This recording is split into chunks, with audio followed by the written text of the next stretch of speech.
And welcome everybody to the Huddle here on KGUN9 streaming platforms where we talk sports every Tuesday at 3 o'clock our time. I'm Jason Barr, joined by Pat Parris. Pat, how are you today? Doing pretty well. A little rainy at times outside. Kind of a nice change of pace, Jason. Might be a little rainy, but we're inside. You know, I was outside last week. If you didn't see last week's show, we were actually on our way to San Antonio for the Sweet 16, and literally on our way in a news vehicle. And I stepped outside the car in a place called Sierra Blanca, Texas, and it was really cold and windy.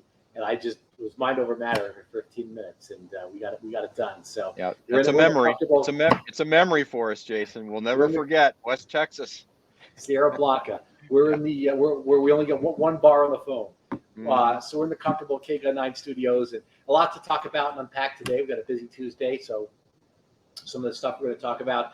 Tommy Lloyd, Coach of the Year Award, wins the National Association of Basketball Coaches Award. We're going to talk about Sean Miller going to Xavier, the ex-Arizona coach, back with the Musketeers. Some new NFL overtime rules, but different from the postseason and the regular season. We'll get to that. And Pat did a story on the Sugar Skulls quarterback, Daquan Deal. All right, so Pat, let's start with Arizona basketball. It's been, what's today, Tuesday? It's been 5 days. The loss still stings, for sure. It was nice to see Tommy Lloyd win that award today. Certainly, there were a lot of other coaches that you could make a case that should have gotten it. In fact, the Houston coach, Kelvin Sampson, took a team from the Final Four, lost all 5 starters, got hurt this year, went to the Elite Eight. I would put him in that category. But certainly great, from the University of Arizona. Here's a coach who takes over a team. They're not unranked to begin the year, and they're 33-4 and tied the school record for the most amount of wins. Yeah, and I think really what it comes down to as far as why he won Coach of the Year is he took a team that was talented, but not overly talented, just a team that we thought, you and I sat on this very platform at the start of the basketball season and said, maybe 20, 21 wins, sneak into the NCAA tournament. That's the type of talent we thought they had. But he, to a man, Jason, Tommy Lloyd, was able with his staff to get every player to improve in some cases dramatically, in other cases just markedly. You could tell there was a difference in their play, that they all got better almost instantly at the start of the season, and then they continued to progress. It's unfortunate that it came up short. You always feel like a team that's a 1 seed should at least make the Elite Eight, if not the Final Four. But it's hard, Jason. Look at the Final Four right now, and these are some teams with a lot of pedigree. You'd like to think that Arizona is, it will get back there at some point, or at least is in that next conversation as far as basketball pedigree. But it just wasn't meant to be. Not a lot of experience on this team in postseason play, obviously, and I think that's really what kind of caught up to them. And one player who needs to make improvement going into next year is Luis Tubelis. I'd love to know what happened and why he was so unproductive at the NCAA tournament, those second and third games. 0 for 8 against Houston, only played 16 minutes against TCU. People were speculating, was he not disclosing an injury? Was there something going on mentally? But that really hurt the team for a player who was so productive during the year and all of a sudden being so unproductive during the season. So you hope he comes back and is a better player and a more consistent player next year. Yeah, I would echo that. I would also say that, what you saw with Arizona in that 33% shooting, you can't win an NCAA tournament game shooting 33%. But you saw the same thing happen to the University of Houston in the next game. In the Elite Eight. Yep. You're right. And so you're going to run into one of those matchups where you don't match up very well. For Arizona, it was Houston, but you've got to shoot the ball well in order to overcome some of those matchups. They didn't. Houston ran into, obviously, one of those premier programs in Villanova.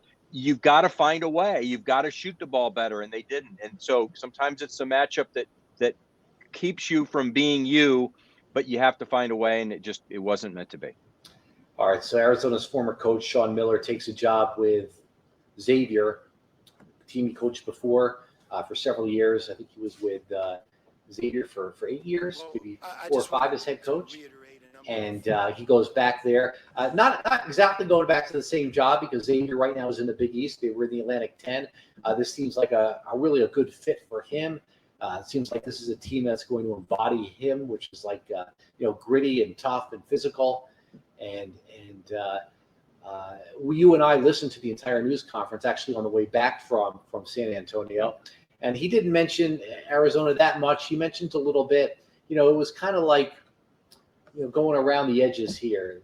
Second chances was brought up, but it was almost meant like a second stint at Xavier and not something he did wrong. He again wouldn't talk about the investigation, the whole line about, hey, out of respect for the process, I'm not going to talk about it. He's allowed to talk about it. And then, of course, when, as you said, when it does come out, he's going to say, well, that's in the past now. So we're never really going to find out from here. I don't think Xavier really cares. Xavier's looking at how many games he won at Arizona, how many games he won at Xavier, the fact that they haven't been to the tournament in a few years and they want to be back there. And I think that's all they're concerned with.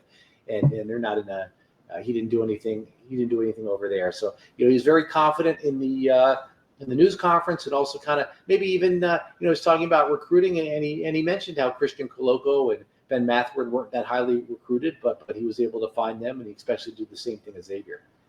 There's a comment here. Why do you think he didn't really mention Arizona or the investigation? You touched on it, Jason, but to me, it's right out of the crisis management handbook for sports athletes, coaches, and management. And that is, you say that out of respect for the process, the investigative process, we're not going to say anything. And then when people keep questioning you, say, well, I refer back to my original statement. And then when they ask you again later on, when the process is kind of starting to wrap up, you say, well, I still can't talk about it. I have to have respect for the process. I'm not allowed to talk about it at this point, which is not true.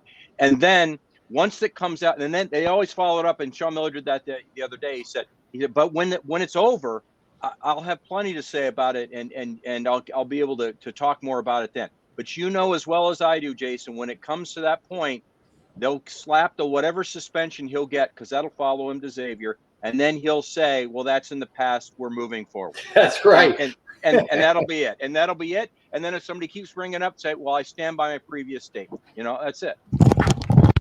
That's exactly what they do. So, that's where it stands with Sean Miller. I think you're right. It's a second chance for him. It's a good fit. You figure, where would he go? I thought if he didn't go to Xavier, which I actually didn't think about. So it's not like I said, oh, he's going to go to Xavier. I did not. But it makes sense that Xavier thinks of him as a second chance spot. I also thought there was an outside chance maybe if Pitt decided to change coaches, because that's his alma mater, and he's still very much loved in his hometown. He grew up in the Pittsburgh area. But I think what was telling was his comments, Jason. He talked about almost every one of the players at Arizona was his recruits, and he was happy to see them and all that. And that's fine. He can take some credit if he'd like. But I thought it was telling that when he talked about recruiting, he talked about that he fell into, and this is my words, not his, into kind of a trap of going after the 5-star, the big name recruits. And there were a lot of one and dones at Arizona. And you can do that at Arizona because, of course, you're a big name program. At Xavier, he talked about going back to my kind of guy, or our kind of guys, the guys that took that from Rich Rodriguez. Yes, exactly.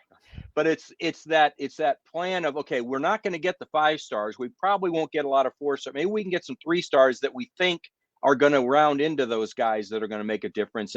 And being in the Big East now, they have to make a difference, but they don't have to quite make the difference that you'd have to make at one of the top programs in one of the top conferences. No, he deserves credit for being a good evaluator of talent, but at no time during that news conference was level 1 allegation even mentioned. And so you'll see him get suspended probably, if that's what happens. Who knows? I would guess though. And that would be the end of it. So Sean Miller goes back to Xavier. He turned down a standing offer from South Carolina. You have to even wonder, when he talked about going back to Xavier in the middle of the season to catch a game, who knows, maybe it was a hint, I'm available if you guys are changing coaches. You wonder about that. So I Sean thought the Miller same goes thing. back to Xavier, and well, and look, Jason, that's a good quality program. That actually is going to be, imagine, would you rather recruit at Xavier or South Carolina? No, go to South Carolina, you're going to get beat up by Kentucky and a whole bunch of other exactly, SEC. and you're never going to know the lay of the athletes. land. Right. His wife may not like that area. You hit that on the head. And you know what? She's from Ohio. I think they're very happy in Ohio. And I don't think they have disparaging things to say about Tucson, but Tucson, you're under a microscope like nowhere else if you're the head basketball coach. At Xavier, you're not even the first team everybody thinks about there. Cincinnati is. And then you've got Ohio State. And, your you're not necessarily getting stopped everywhere you go when you're the head basketball coach at Xavier. Let's put it that way. All right, so NFL overtime rules get changed today, but only in the postseason. So now what happens, and this has to do with, of course, the Bills-Chiefs game.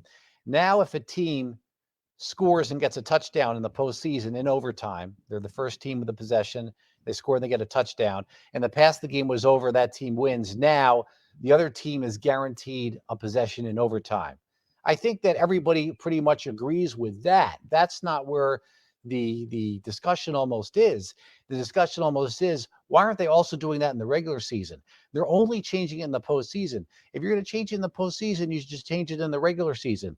And so, we're left to conjecture that maybe, well, they don't want the game back tied again, and they don't want so many ties in the regular season. Well, if that's the case, then why do they shorten overtime from 15 minutes to 10 minutes? They make the change only in the postseason. I wouldn't be surprised 5-10 years down the road, if not sooner, you see it be the same for the regular season and the postseason. Yeah, my first reaction is, what the heck took you so long? This should have been done decades ago. They were the last level of any professional football that didn't have an overtime where every team gets to touch, both teams get to touch the ball at least. So I'm glad they finally came to their senses about that. But I'm like you, just change it for regular season as well. The ties, while it might be troublesome because now you have to print an extra line in the box score, a tie is still not a loss. So, so what if you play 15 minutes or 10 minutes and both teams score touchdowns and it's still tied? Oh, well. But I have a feeling, Jason, in regulation or in regular season games, if you go to overtime, let's say the first team scores a touchdown, you come back and score a touchdown, I'm pretty sure you're going for two. Why wouldn't you go for two in that situation? Or at least you'd contemplate going for two so you can win the game or lose the game. Especially if there's like a minute left on the clock or time's running out, you'd probably think about it. But regardless of all that, I really think that it should be just like you. I think it should be in the regular season as well, not just postseason. I liked ties in hockey. I think maybe because I grew up with ties in hockey. I was always used to 3 lines: wins, losses, and ties. Now it's like 5 or 6 lines. It's wins and losses and overtime losses and shootout losses. Listen, just give me ties. I'll take a tie. And then in hockey, you have, you basically get quality wins. You get a quality win for a regulation. I mean, it's like you get bonus for a regular win, but if you win it in a shootout, it's not counted as like you won it in regulation. It's just the way it and sometimes the final week of the regular season in the NFL is like a postseason game, It's true. So, it's true. All right. So, speaking of football, we got the Tucson Sugar Skulls back, and you did a story on their quarterback, DeQuan Neal. I'll let you bring that MVP level quarterback play. In just one game as a Tucson Sugar Skull, DeQuan Neal has played like an MVP. Neal throwing 4 touchdown passes and running in another in the Sugar Skulls season opening win at Las Vegas.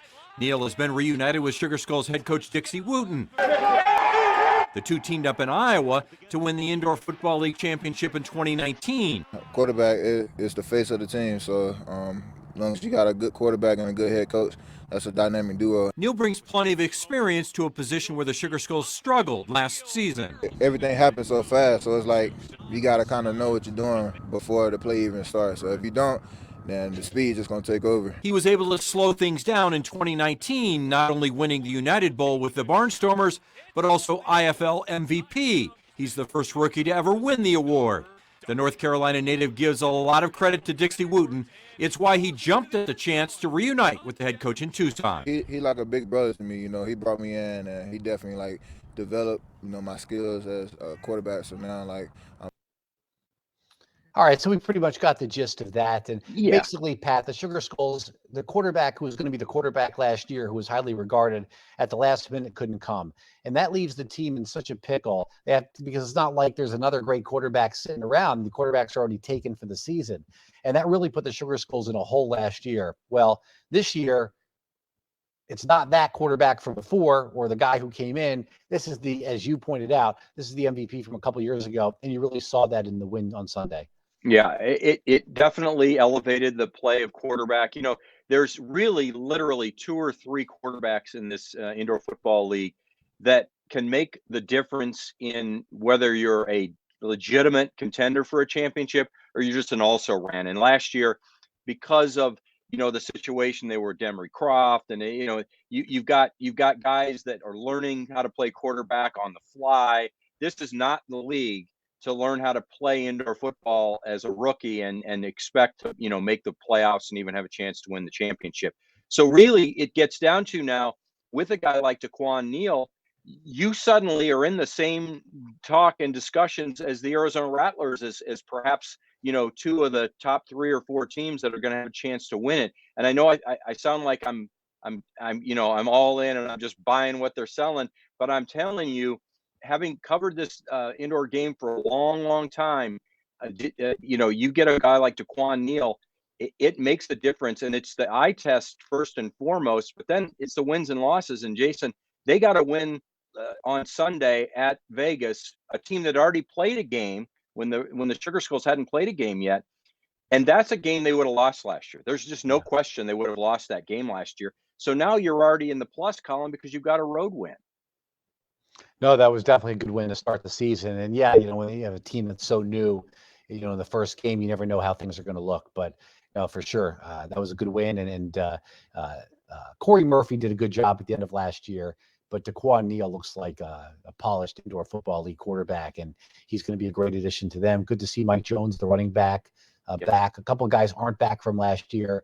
Ryan Ballantyne's not, and a couple of other guys. But we didn't talk about it. We didn't talk about it, but I don't know if you saw, but Antonio Rosales was back at left. Very interesting. I saw that. And I talked to Dixie about second chances. Yeah, I talked to Dixie, and he said, look, I know that he knows that he really messed up. If you don't remember, fairly early last season, right? He got into a shoving match and he took a swing at a player and he got ejected from the game and they got kicked off the Sugar Skulls, and rightly so. He is but he's a Tucson native, and he's a good yes, guy, and he's a good guy. Way. And you know what? Glad to see him back on the roster. I was too. And Dixie just said, look, we talked to him, and we think that he knows his mistakes, and he felt really horrible for it. And this is a guy who's so mild-mannered, but he's one of those guys that when you get him on the football field, he just clicks into that mode, and he's a great offensive lineman. And so I think they gave him another chance, and we'll see if he can make good on that chance. So far, so good, although I think he got hurt in that game. We'll have to check on that. They do play Friday, Jason, in Texas against the Frisco Fighters, and then the following Saturday, so April 9th, that's the home opener.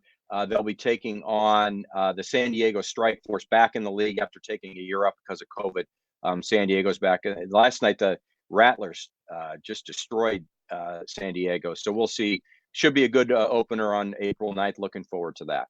Yeah, San Diego struggled a lot. Was that last year or was that back in 19? It was two. Yeah, it was two. Yeah, the first year that the Sugar Skulls were in the league. So 19, yeah. 2019, there was yeah. no season. What happened to the franchise in Spokane? I'm not sure why I think that originally there was talk that they were having problems with the building and getting the lease. So maybe that's what ended up happening, which is too bad. But there are 14 teams. This is the biggest it's been. With this Vegas franchise, they got big money up there. Watching that game on Sunday, it looked like they had a lot of advertising. They had some fans, and I think that's maybe a great thing for the indoor league to have a franchise like Vegas to go along with Phoenix and Tucson. Okay, Miner 81 says, Pat, thanks for bringing up Dave Silver in your coverage of the 25th Hoops Championship. I covered the first 2 games in Memphis for K-Gun with John Parris. Do you know who Miner 81 is? I don't. I wish I did, but Miner 81. Tell us who you are. Yeah, if you can, tell us who you are. I'll tell you that I got a funny story, by the way.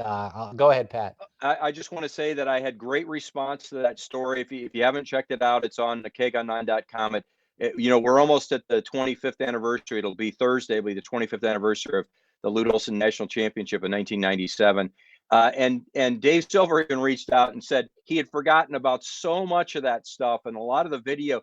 That it's rare. It would never happen now, Jason. But for Dave Silver to be at the team hotel the day of the national championship game, doing an interview in the lobby with Lute Olson so that they had something for their early shows before the game, it would never happen now. I had to laugh, but Dave did it, and Lute was kind enough to do it, and it was great stuff to look back at that. So Joe Pirates, were you the weekend sports anchor then, if you or a sports reporter at that time? And while you get back to us, I'll tell my funny story. And yeah, obviously Pat's very restricted today. It's not like the old days. No. But we were getting ready to do the live shot before the game, and an Arizona fan, I don't know if you remember this, comes up and he goes to me, Dave Silver. Yeah. And he looks again and he says, oh wait, Dave Silver's son. As obviously we're part of the same tribe, as we like to say, but I am He a said, little "Yep." younger than he is. But He I've said, gotten "Yes." mistaken for Dave Silver a few times even in the last few years. I mean, we're going back now a decade. Right. Because Right. actually, Pat, you know what? What day is the 5th? I think I started on April 5th, 2012. So next week, I guess that would be next Tuesday, would be my 10-year anniversary. Tuesday. Yeah, a week from So, today. so We'll have to Dave's been celebrate on gone. the Huddle. We'll celebrate on the Huddle next Tuesday. Dave's been gone for more than 10 years, but still I'll get misrecognized Well, for him. So 30 plus years as a sports yeah, director at KGUN, and just like with Guy Atchley, 34 years at KGUN, and yeah, it's a long tenure for sure. And Dave, yeah, I did Dave's a interview. terrific guy. Yeah, I did interview Dave when Lute passed. I did something Yeah. similar to you, and we did talk to him about that. So yeah, no, definitely a different era for sure.